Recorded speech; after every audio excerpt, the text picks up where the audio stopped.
Oh, okay. It's better. All right.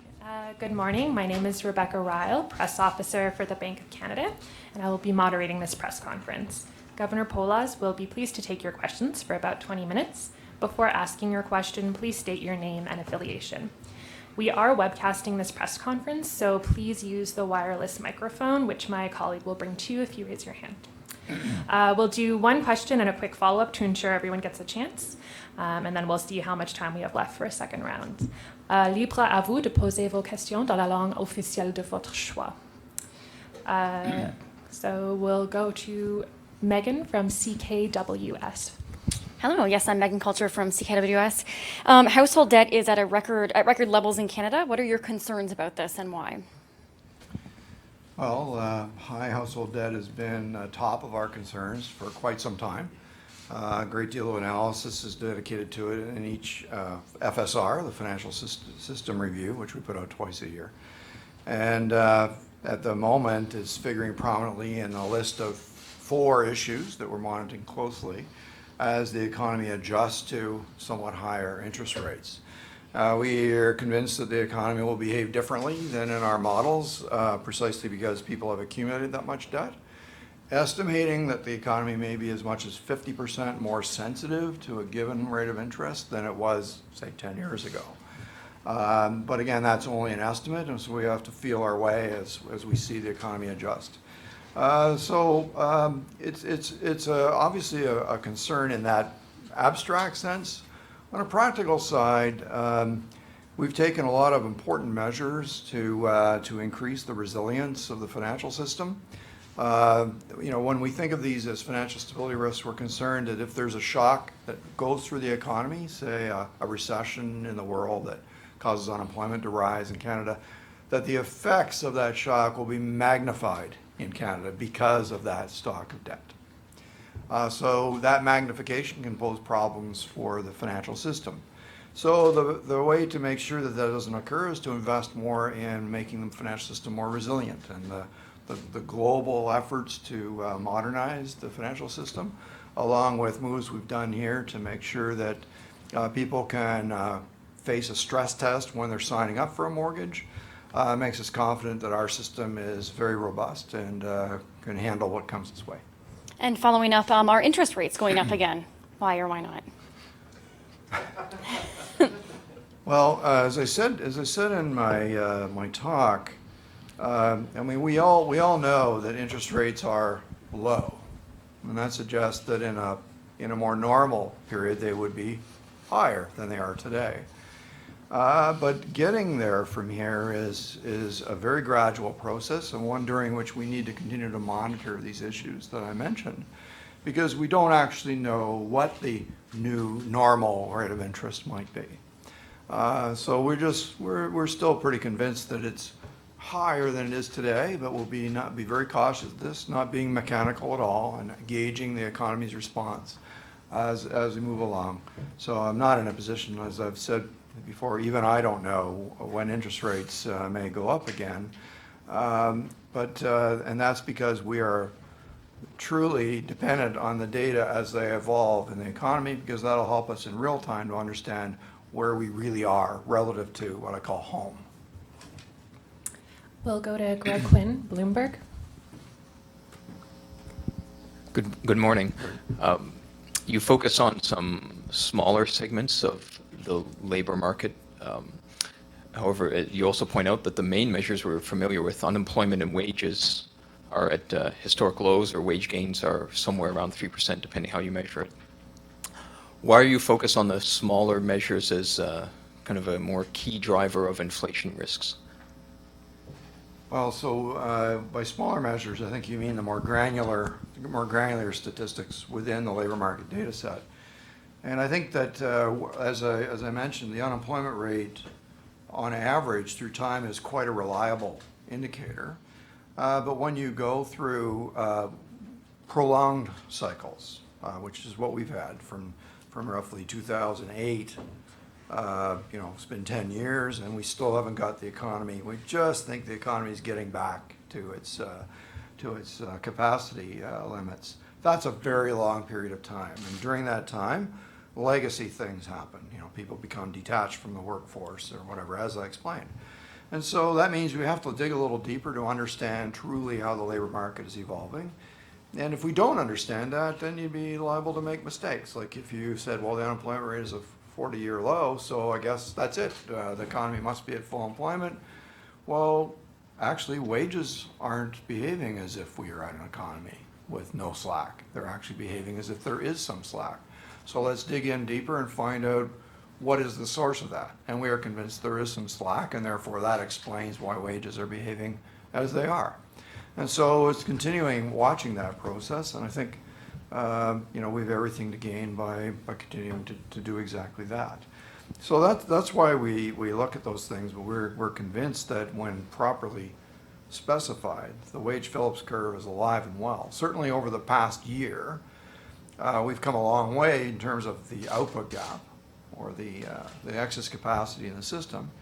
And our new measures that try to take out a bunch of noise of wages, the wage common, has risen from about 1% a year ago to just over 2% now. So let's bear in mind that's an important acceleration at a time when we believe the economy was using up its excess capacity. So that's exactly what the models would predict. Let's not get fussed about what's the actual level of that. And some indicators are a little bit higher, you know, as you mentioned, 3.1 or whatever it was in the LFS. And our measure is trying to filter out the volatility in the various measures. And I think that's helpful. Wages have picked up quite noticeably, as would be consistent with our framework. I wanted to follow up on one of the audience questions where they asked about a mix of fiscal and monetary policy, and the idea that austerity may have come a bit too soon at one point in the recovery from the crisis. Given we're all wondering about household debt in Canada, is that what you're saying has perhaps happened in Canada, that as the government drew back on debt, consumers filled in the void, and that's part of the reason we're where we are now in consumer debt? Well, that's exactly it. That's exactly what you've just summarized is my Purvis lecture, which I know you have seen. So that's a while ago now, but it hasn't really changed. So if interest rates, all other things equal, could have been slightly higher throughout that period, we would have accumulated less household debt. How would we have gotten there? Well, it might have been with a somewhat easier fiscal policy. That's one way for that to have occurred. So I'm not trying to judge one way or the other. I mean, fact though is that you can actually compare those scenarios in models and reach that conclusion that you actually, as a society, given the conditions you face, you do have a trade-off between the pile of public sector debt and the pile of private sector debt, because we were in a place where the economy was facing significant headwinds, you know, downward shocks. Somebody was going to accumulate some debt if we were to keep the economy closer to full employment. And so it's either monetary policy or fiscal policy or a combination of the two. So, I think that's almost too easy an observation. That's exactly right. Now the household debt is each year it's set a new record, and yet, the banks are telling us, everything's, very, very low, extremely low default rates and all that sort of thing. So the system is performing very well. So, that's very positive. We'll go to David. You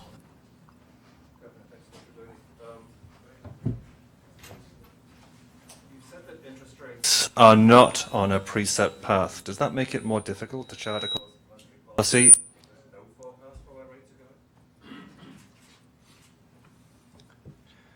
Well, we haven't thrown away our models. We still have models that analyze the shocks and have a forecast for the economy, and of course suggest to us what interest rates ought to be doing in order to keep inflation on target. So we've not lost that tool. It's still a very active tool, and that's where our conversation begins. And then we ask ourselves, well, what might be different today compared to what the model has built into its assumptions? And I've listed a number of them. And so we have to be logical about those things. We can't simply ignore them and be mechanical about that process.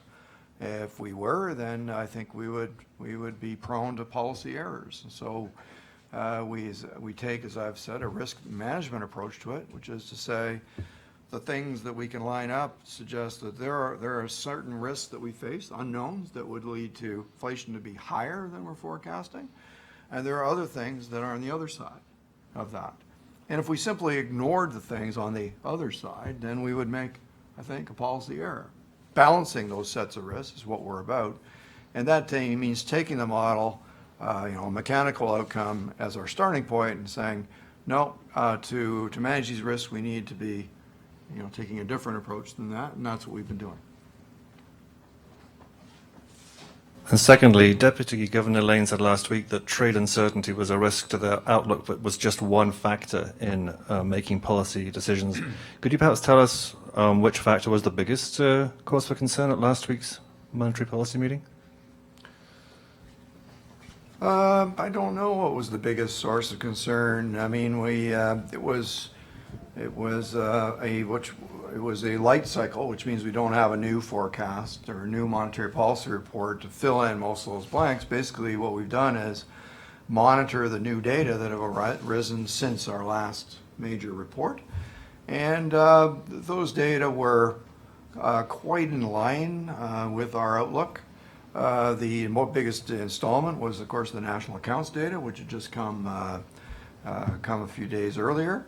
Those national accounts data showed an economy that grew less than we thought just a few weeks earlier in the fourth quarter. However, the underlying details were very positive details.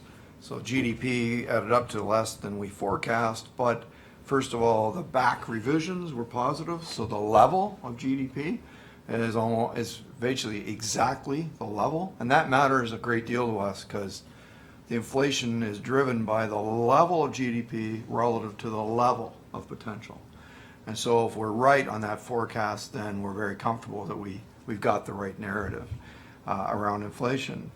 And so that was good. And underneath, GDP was a little less than we thought in terms of growth because there was a surge in imports. And that surge in imports was because we had a surge in machinery and equipment investment, which of course is a very positive thing. And so that combination strikes us as very supportive of our narrative of expanding capacity, growing the economy in a non-inflationary way.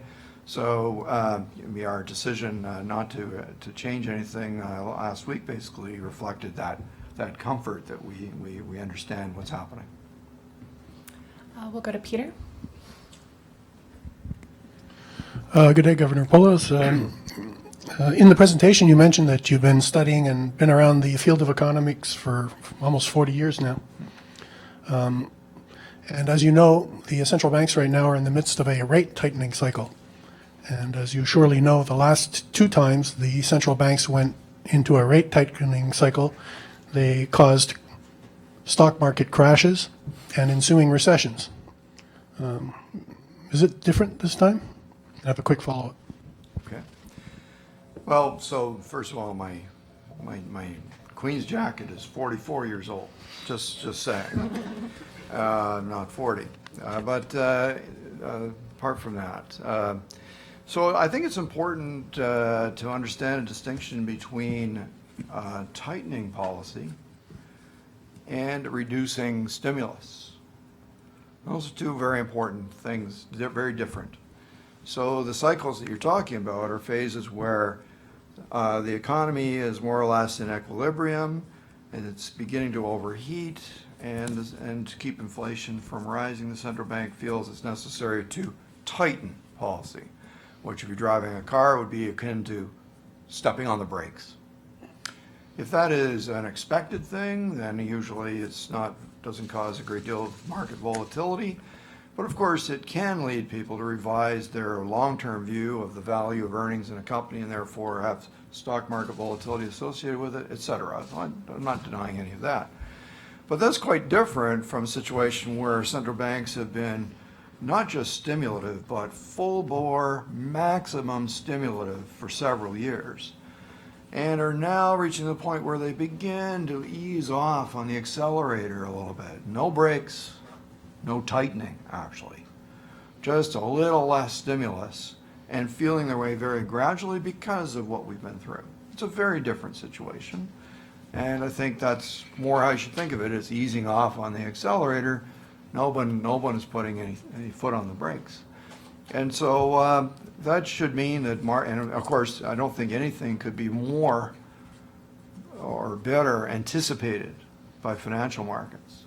I mean, you can't possibly have a different expectation than what central banks are doing and explaining, very carefully as we go along. So no one should be surprised.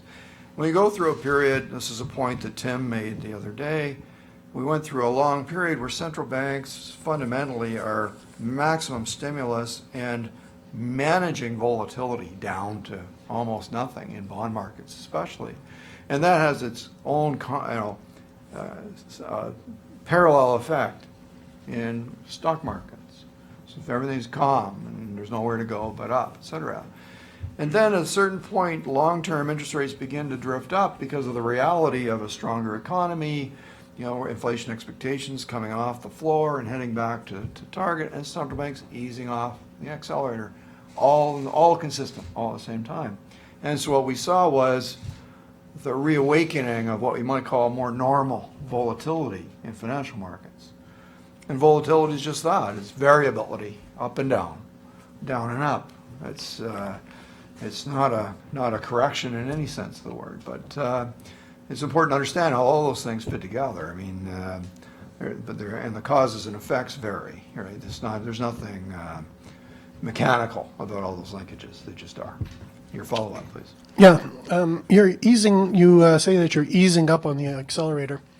One of the arguments for the easy central bank policies over the last couple of years, especially as justified by the Fed spokesperson, has been the creation of a wealth effect through which wealthier people would generate extra income, and this would spin off into the rest of the economy.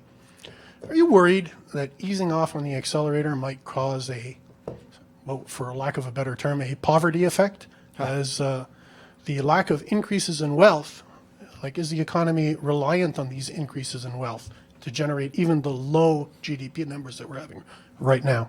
Okay.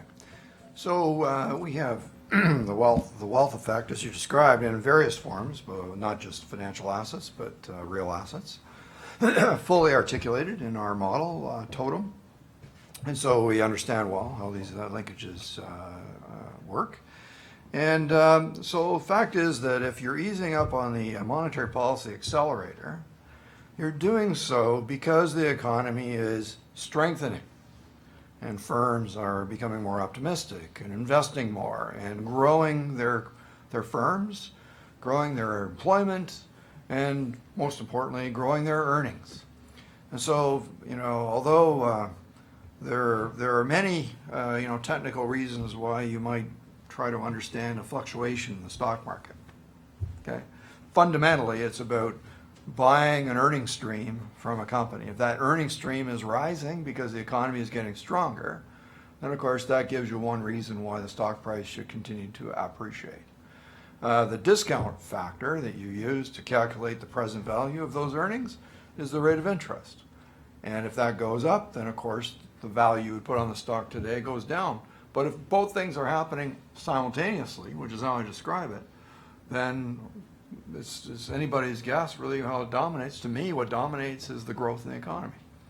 So you're just validating the growth in the economy by moving interest rates consistent with what markets see.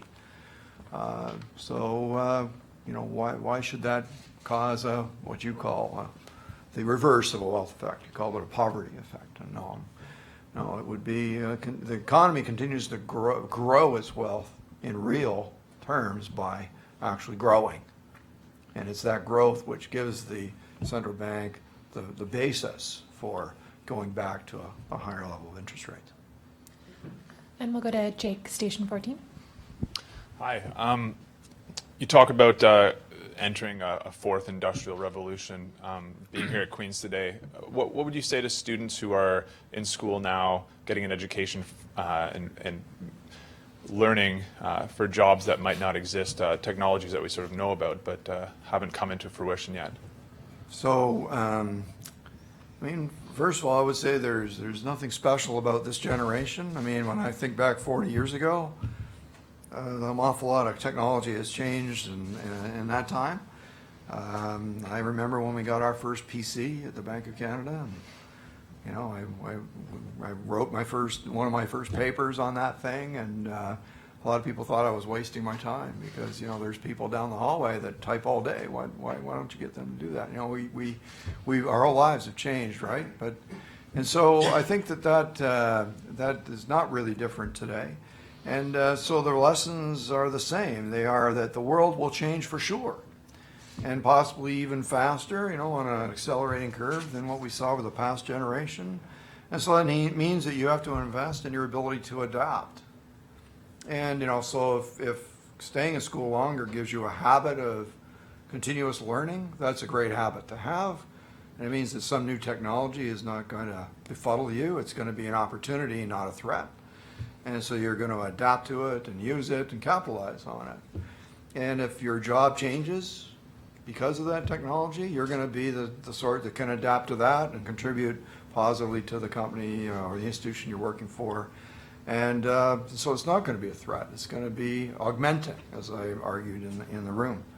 So I think the key word would be adaptable, being adaptable to change.